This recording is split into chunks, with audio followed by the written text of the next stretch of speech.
गर्मी पड़ रही थी, बहुत भयानक, कि पंखा भी चलाओ तो हवा गर्म निकलती थी।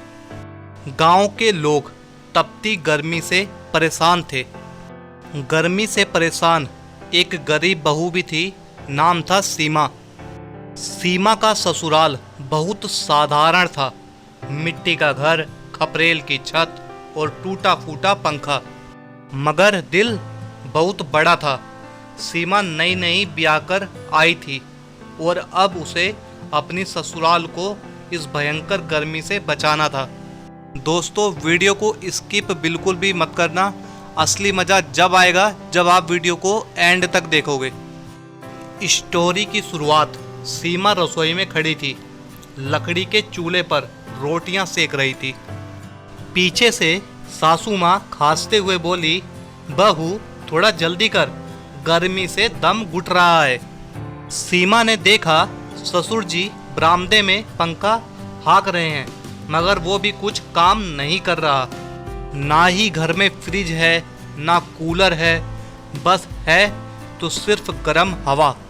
सीमा सोच रही थी, काश कुछ ठंडा मिल जाए सबको, पर पैसे कहाँ हैं। पति रामू भी खेतों में मजदूरी करता था, दिन भर धूप में झुलसता, फिर घर आता तो गर्म दीवारें ही उसका इंतजार करती। सीमा ने ठंडी छाछ बनाई, पर वो भी थोड़ी देर में गर्म हो गई। उसने पुराने बक्से में देखा, कहीं कुछ ठंडा करने का सामान मिल जाए, पर खाली बक्सा, उसका मुंह चिढ़ सा गया। एक रात सीमा रोशनी भरी चांदनी रात में छत पर लेटी थी। उसने आंगन में पेड़ को देखा, ये पेड़ तो ठंडी छांव देता है, क्यों ना कुछ ऐसा करूं जिससे घर भी ठंडा रहे। उसे अपने मायके के दिन याद आए। माँ ने कभी पुराने बोरे भिगोकर खिड़की पर टांग दिए थे। हवा जब उनसे गुजरती थी तो कमरे ठंडे रहते थे। सुबह होते ही सीमा पुरानी बोरियां, टाट के टुकड़े और बाल्टियों में पानी इकट्ठा करने लगी। जब सास ने देखा तो हंस पड़ी, क्या करेगी बहू इन बोरियों का। सीमा बोली, देखते जाइए माँ जी। उसने दीवारों पर गीली बोरियां टांग दी, खिड़कियों पर भी। जब गर्म हवा आई तो वो गीली बोरियों में से गुजरकर थोड़ी ठंडी हो गई। दोपहर हुई, सूरज सिर पर था, मगर कमरे में बैठा रामू बोला, अरे वाह, आज तो कमरा कुछ ठंडा लग रहा है। सासू माँ बोली, सच में बहू, ये तो बड़ा अच्छा जुगाड़ निकाला है तूने। सीमा ने मुस्कुराते हुए कहा, अभी तो और भी जुगाड़ बाकी है माँ जी। सीमा ने पुराना टूटा घड़ा देखा, उसे ठीक किया, उसमें पानी भरा। उसने घड़े को एक कमरे के कोने में रख दिया। धीरे धीरे घड़े से पानी की नमी कमरे में फैलने लगी और पंखा हाँकने से ठंडी हवा महसूस होने लगी। अब सीमा का तीसरा जुगाड़ ये था कि वह आंगन में मटके, टूटे गमले और खाली डिब्बे, उन सब में मिट्टी भरी, तुलसी, मनी प्लांट और पुदीना लगा दिया। पौधों की नमी से घर और ठंडा लगने लगा। सांस बोली, अब तो घर हरा भी हो गया और ठंडा भी। गांव वालों को जब ये सब पता चला तो गांव में चर्चा होने लगी। लोग कहने लगे, अरे रामू के घर तो अब गर्मी कम लगती है। कई औरतें सीमा के घर आई, उससे पूछने लगी, बहू हमें भी बता दे ये जुगाड़। सीमा ने सबको समझाया, गरीबी में ठंडक पाई जा सकती है, बस जुगाड़ होना चाहिए।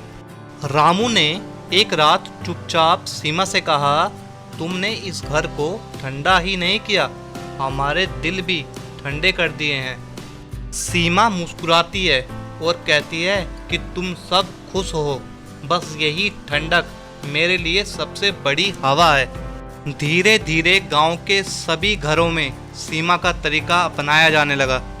कहीं छत पर घास रखी जाने लगी, कहीं दीवारों पर गीले बोरे टांगे जाने लगे, बिजली नहीं, कूलर नहीं, मगर सबने अपनी मेहनत से इस तपती गर्मी को हरा दिया।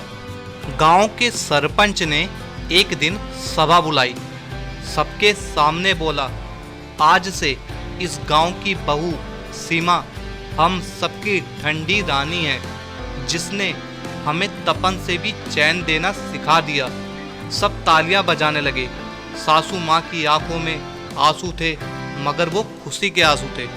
सीमा ने फिर सबको एक बात कही, गरीबी कोई कमजोरी नहीं, अगर मन में जुगाड़ और दिल में प्यार हो तो गर्मी क्या, कोई भी परेशानी ठंडी हो सकती है। गांव वालों ने एक स्वर में कहा, जय हो जुगाड़ू बहू की। और इस तरह एक गरीब बहू ने अपनी समझदारी से, प्यार से और जुगाड़ से पूरे ससुराल में ठंडक ला दी और सबका दिल जीत लिया। दोस्तों, उम्मीद करता हूँ कि वीडियो आपको पसंद आया होगा। दोस्तों, क्या आपके भी घर में कोई एक ऐसा सदस्य है जो जुगाड़ू हो? दोस्तों, अगर कोई है तो कमेंट करके ज़रूर बताएं, क्योंकि ये खुशी की बात हो सकती है। और हाँ दोस्तों, इस वीडियो को ज़्यादा से ज़्यादा लोगों को शेयर करें, जिससे कि यह संदेश और भी लोगों को मिल सके। दोस्तों, अगर अभी तक आपने चैनल को सब्सक्राइब नहीं किया है तो आपसे फिर से रिक्वेस्ट है कि चैनल को सब्सक्राइब ज़रूर करें और बेल आइकन को भी प्रेस करें, जिससे कि जो भी हमारी लेटेस्ट वीडियो होगी वो सबसे पहले मिल सके आपको। दोस्तों, आप अपना प्यार हमारे चैनल पे बनाए रखें। मुलाकात होगी फिर एक नई वीडियो में। तब तक के लिए दोस्तों, आपका दिल से धन्यवाद।